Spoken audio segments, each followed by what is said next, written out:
आईने हिंदी के एक नए एपिसोड में आपका स्वागत है।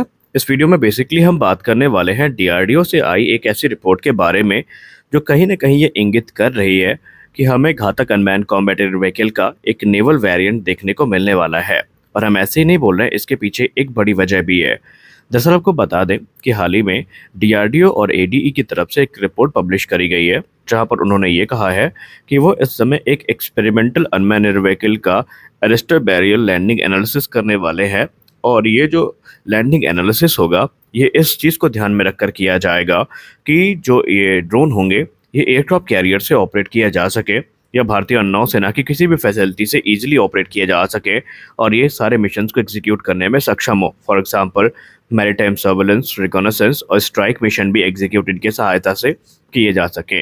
हालांकि उन्होंने नाम तो स्पष्ट नहीं किया है कि ये कौन सा ड्रोन होगा, लेकिन एक्सपर्ट्स ये मानते हैं क्योंकि भारतीय नौसेना डिग बेस्ड वेरिएंट को चाहती थी घातक के और स्विफ्ट पे भी उनकी पूरी नज़र थी, तो संभावित है कि ये जो नया ड्रोन है जिसका एनालिसिस किया जा रहा है, ये इसी कैटेगरी का कोई ड्रोन हो सकता है जो कि भारतीय नौसेना की रिक्वायरमेंट के हिसाब से तैयार किया जा सके। दरअसल ये जो नौसेना के लिए अनमैन्ड कॉम्बैट व्हीकल है और high altitude long endurance drone है, इनकी रिक्वायरमेंट हम ऐसे नहीं बता रहे, बल्कि भारतीय नौसेना ने बाकायदा इसको लेकर के 3 नवंबर 2023 को भारत के रक्षा मंत्रालय को एक प्रपोजल सबमिट किया था, जहां पर भारतीय नौसेना जो प्रोडक्शन है और प्रोक्योरमेंट है अपने सेकंड इंडिजिनस एयरक्राफ्ट कैरियर की, उसको लेकर आगे बढ़ी थी। लेकिन उसी समय भारतीय नौसेना ने जो एक रिकमेंडेशन है वो भी सामने रखी थी कि जो ये हमारा सेकंड इंडिजिनस एयरक्राफ्ट कैरियर होगा, इससे ऑपरेट करने के लिए भारतीय नौसेना को विशेष डेक बेस्ड ड्रोन की ज़रूरत है।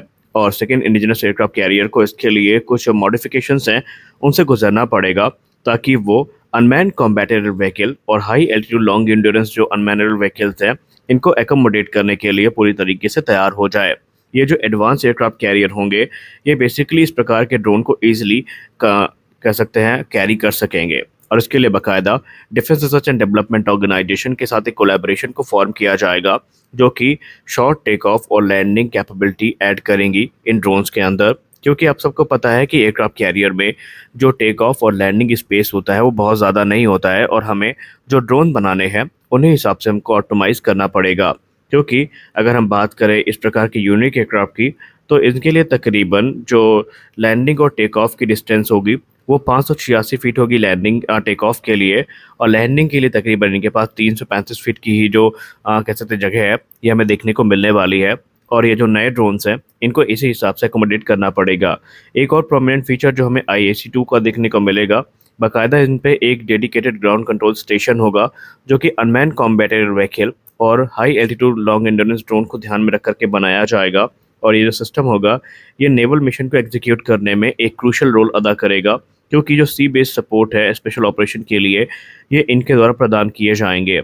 अब अगर हम अनमैन्ड कॉम्बैट व्हीकल और हेल की बात करें, तो एयरक्राफ्ट कैरियर ऑपरेशन काफ़ी ज़्यादा यहाँ पर हमें एम्बिशियस लगता है, और ऐसा नहीं है कि किसी देश ने किया नहीं है। अमेरिका जैसे देश ऑलरेडी ड्रोन्स को ऑपरेट कर रहे हैं।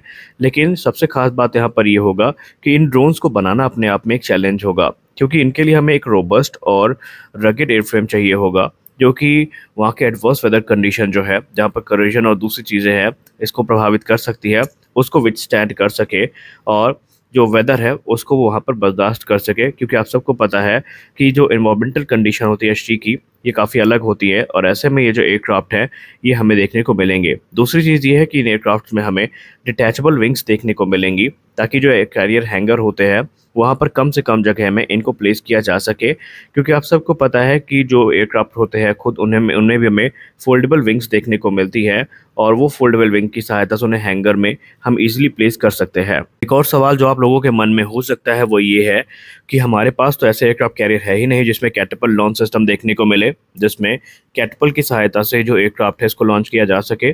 तो जी हाँ, इन ड्रोन्स को इस प्रकार से विकसित किया जाएगा जो कि रैंप की सहायता से टेक ऑफ कर सकेंगे और एयरक्राफ्ट कैरियर में लैंड भी कर सकेंगे। इसके लिए हमें जो विशेष कैटapult लॉन्च सिस्टम है ये देखने को नहीं मिलेगी, और ना ही हमें कोई इसमें मेजर मॉडिफिकेशन करने की ज़रूरत पड़ेगी।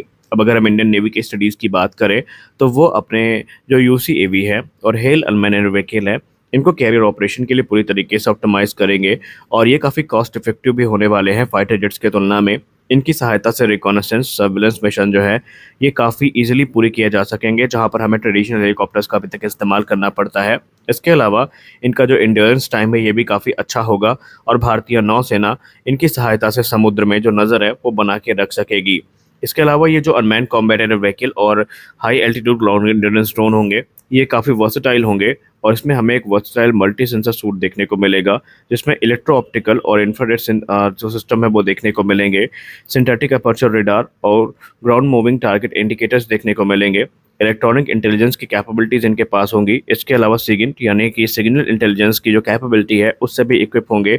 वहीं इसमें हमें स्ट्राइक पैकेज भी देखने को मिलने वाला है। जी हाँ, जो यूसीएवी होंगे इसमें हमें स्ट्राइक पैकेज भी देखने को मिलेगा, जहाँ पर ये अपने साथ घातक हथियारों को कैरी करेंगे, जिसमें ये एनिमी के वॉरशिप या स्मॉल जो बोट्स हैं उनको टारगेट बना सकेंगे। वहीं जो उनके स्लो मूविंग टारगेट्स जैसे कि हेलीकॉप्टर और ड्रोन्स हो गए, उनको भी ये न्यूट्रलाइज करने में पूरी तरीके से सक्षम होंगे।